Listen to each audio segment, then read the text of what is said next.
உறவுகளே, நான் சின்ன பிள்ளையில் ஒரு இடத்துல வேலையில் இருந்தேன்னு உங்ககிட்ட ஷேர் பண்ணியிருக்கேன். அந்த இடத்துல ட்வின்ஸ் பேபி 2 பேர் பிறந்தாங்க. சரிங்களா? நவ்ரீன், நஃபீஸ் அப்படின்னு சொல்லிட்டு பேர் ஞாபகம் இருக்குது. பட் அவங்க வீட்டில் அவங்க பிறந்திருந்தப்போ நான் எனக்கு கற்றுக்கிட்ட ஒரு பாட்டு இருக்குது. தூங்க வைக்கிறதுக்கு அவங்க அதுதான் பாடுவாங்க. பட் இடையில ஏதாவது வேர்டு விட்டுட்டேன்னா என்னன்னு எனக்கு தெரியாது. விட்டுட்டேன்னா ஐ எம் வெரி சாரி. இருந்தாலும் எனக்கு அந்த பாட்டு பாடணும்னு ரொம்ப ஆசை. அதுக்கப்புறம் அங்கேருந்து பூ மார்க்கெட் சைடு வந்தப்போ அவங்க அந்த வாங்கு சொல்லுவாங்க இல்லையா, இந்த மைக்கில் சொல்கிறாங்க இல்லையா, அது எனக்கு கொஞ்சம் மனப்பாடாச்சு. இப்போ மறந்துருச்சு. ஆனால் எனக்கு அந்த தாலாட்டு பாட்டு மனசில் ரொம்ப நெகிழ்வாக நின்றுச்சு. சரிங்களா? அப்போ அந்த பாட்டை நான் ஒன்று பாடி காமிக்கிறேன். சரிங்களா? அஸ்பி ரப்பி ஸல்லல்லா மாஃபி ஹல்ஃபி ஹைருல்லா நூறு முகமது ஸல்லல்லா லா இலாஹா இல்லல்லா லா இலாஹா இல்லல்லா அப்படின்னு அந்த குழந்தைய 2 பேர்த்துக்கு பாடுவாங்க. நானும் அதையே பிடிச்சிட்டு எனக்கு அந்த போச்சு. நானும் சின்ன பிள்ளை தானே. அப்போ அந்த பாட்டு பாடி தான் தூங்க வைப்பேன். சரி, அந்த பாட்டு பாடினா தான் குழந்தைய தூங்கும் போல், இவங்க அப்படி தான் பாடுவாங்க போல இருக்குது அப்படின்னு சொல்லி நினச்சிட்டேன்.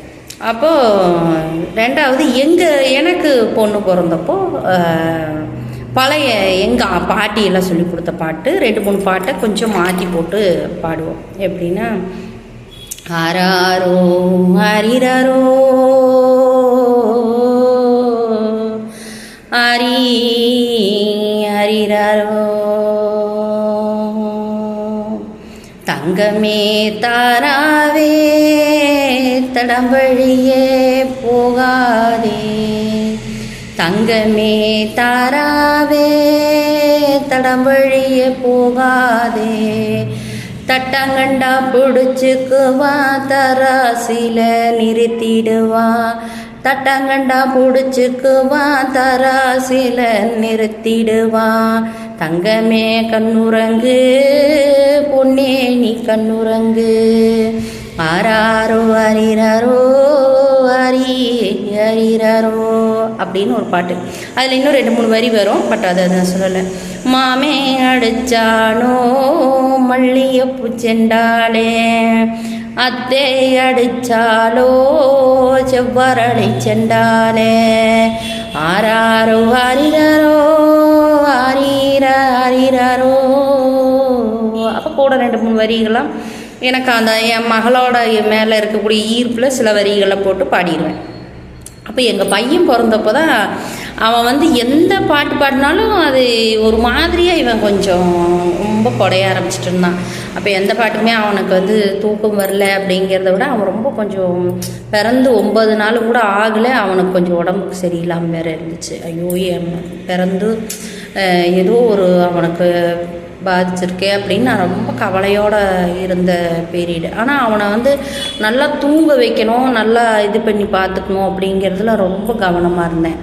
அப்போது அவனுக்கு எந்த பாட்டு பாடினாலும் தூங்க மாட்டேங்கிறான்னு சொல்லிட்டு சரி அவங்க சொன்னாங்க, ஏதாவது சாமி மேலே பாடு, அந்த பாட்டுக்கு ஒத்து போயிடுச்சுனாக்கா தூங்குவாங்கன்னு. அதாவது இப்போ நம்ம மாரியாத்தா மேலேயோ இல்லை வேறு ஏதாவது பொருள் மேலேயோ சொல்லி பாட்டு பாடினாக்கா ஒரு சிலருக்கு எடுக்கோ இல்லையோ, ஒரு சில சாமி பேர் சொல்லி பாடினாக்கா குழந்தைகளுக்கு நித்ரா தேவி தூக்கத்தை கூட்டிகிட்டு போயிடுவாளாம். பொதுவாக அதுக்கு ஒரு கணக்கு, தூக்க தேவதை போவாங்கன்னு. சரி, அது அப்படி இருக்கட்டும். ஆனால் அதுக்கு ஒரு பாட்டு எழுதினேன், கேளுங்க. பக்தி மயமாகவும் இருக்கும், பட் மன நெகிழ்வோடையும் இருக்கும். இந்த பாட்டை கேட்கும்போது நீங்கள் எவ்வளோ பெரியவங்களாக இருந்தாலும் சின்னவங்களாக இருந்தாலும் இந்த பாட்டை கேட்கும்போது உங்களுக்கு அசந்து தூக்கம் வர்றதுக்கான சான்ஸ் இருக்குது. நான் எப்படி இனம் மதம் இதெல்லாம் பார்க்காம ஒரு இடத்துல இருந்து நான் வளர்ந்து வெளியில் வந்தனோ, அது மாதிரி நான் என்ன சொன்னேன், கொண்டான்னு கொடுக்கும்போது நீங்கள் என்ன வேணாலும் பார்த்துட்டு போங்க. ஆனால் சில விஷயங்களில் இறைவனும் குழந்தைகளும் ஒன்றுங்கிற இடத்துலையும் தூக்கம் இது எல்லாத்துக்குமே ஒன்று தான். மற்ற உணர்வுகள்லாம் மாறினாலும் தூக்கங்கிறது எந்த விதமான மாற்றம் இல்லாமல் ஒன்று தான். சரிங்களா? அப்படி ஒரு இதுக்கு இந்த பாட்டு நான் பாடுறேன். இந்த பாட்டு உங்களுக்கு மன நிறைவு தருதா, அதே சமயம் தூக்கம் வருதா அப்படின்னு மட்டும் சொல்லுங்கள். சரிங்களா? ஆராரோ அரிரரோ அரி அரிரரோ அரிரரோ இதுக்கும் அந்த பாட்டுக்கும் ஜாயிண்ட் ஆகாது. பட் அந்த ஆறாரோ சொல்லி பாடுறதுனால நான் அப்படி பாடுறேன். ராஜனுக்கு ராஜனவன் ரங்கநாதன் அருள் தந்திட வந்தானே நவநீதன். ராஜனுக்கு ராஜனவன் ரங்கநாதன் அருள் தந்திட வந்தானே நவநீதன். பக்திக்கு அடிபணிவான் ராமநாதன் இகழ்வோர் குணங்களை எரித்திடுவான். ரங்கநாதன் இகழ்வோர் குணங்களை எரித்திடுவான். ரங்கநாதா நிந்தன் திருப்பாதம் பணிந்திடவே. ரங்கநாதா நிந்தன் திருப்பாதம் பணிந்திடவே. ரங்கநாதா நிந்தன் திருநாமம் சொல்லி வந்தோம். ரங்கநாதா நிந்தன் திருநாமம் சொல்லி வந்தோம். ரங்கநாதா நிந்தன் திருப்பாதம் பணிந்து நின்றோம்.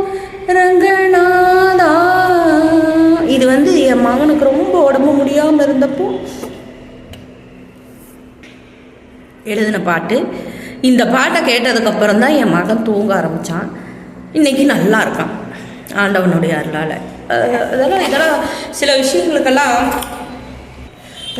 உணர்வு பூர்வமான ஒரு இதுதான் நான் பண்ணியிருக்கேன். ஏன்னா அவனுக்கு அந்த முடியலங்கும்போது அவனுக்கு தூங்க முடியாது, ரொம்ப ரிஸ்க்காக இருக்கும். அவன் என்ன சொல்கிறது, அப்படியே நம்ம கண்ணம்னா நம்ம குழந்தை துடிக்கிறத பார்க்கும்போது எப்படி இருக்கும், அந்த மாதிரி இருந்ததுனால இந்த பாட்டு எழுதி என் மகனுக்கு பாடினேன். அப்புறம் மறுபடியும் இந்த பாட்டு எழுதி பாடின நாளிலிருந்து பார்த்திங்கன்னா அவன் கொஞ்சம் ரொம்பவுமே நீர் சத்தெல்லாம் அவனுக்கு ரொம்ப இறங்கிருச்சு. அப்படியே ஒரு இதை எடுத்தால் அவனை இப்படி கனமான பொருள் மாதிரி அப்படி போட்டுடலாம், அந்த மாதிரி ஆகிட்டான். அப்புறம் மறுபடியும் அவன் ரெடியாகி வந்தான். அப்புறம் ஒரு நேரம் அவனாக அந்த பாட்டு பாட சொல்லி கேட்பான். நான் பாட்டு பாட சொல்லி சொன்னேன். இல்லைன்னா மனசு ஏதாவது சரியில்லைன்னா என்னைக்காவது, அது இப்போ வளர்ந்ததுக்கப்புறம் என்ன சொல்கிறது, அவங்க பெரியவங்க கூடயே அவங்க கொஞ்சம் பழக்க வழக்கத்தில் இருந்ததுனால என்கிட்ட உட்கார்றத கூட பல விதமாக யோசிப்பான். அப்போ அவன் எப்பாவது ஒரு நேரம் ஏம்மா எனக்கு ஏன்னா ஒரு மாதிரி இருக்குதுமா, கொஞ்ச நேரம் தூங்க வைமா அப்படிமா. அப்போ தான் நான் அவனுக்கு பிடிச்ச பாட்டு இந்த பாட்டு பாடுவேன். எப்போ இந்த பாட்டு கேட்டாலும் எங்கே என்ன பண்ணிகிட்டு இருந்தாலும் அவனுக்கு எவ்வளோ கோபம் இருந்தாலும் கொஞ்சம் அவனுக்கும் தணிஞ்சிடும். இது மாதிரி எமோஷ்னலானது உங்களுக்கு தான் இருக்கான்னு எனக்கு கமெண்ட்டில் ஷேர் பண்ணுங்கள். பாட்டு எப்படி இருந்ததுன்னு சொல்லுங்கள். உங்களுக்கு மன நிறைவாக இருந்ததான்னு சொல்லுங்கள். ஓகே.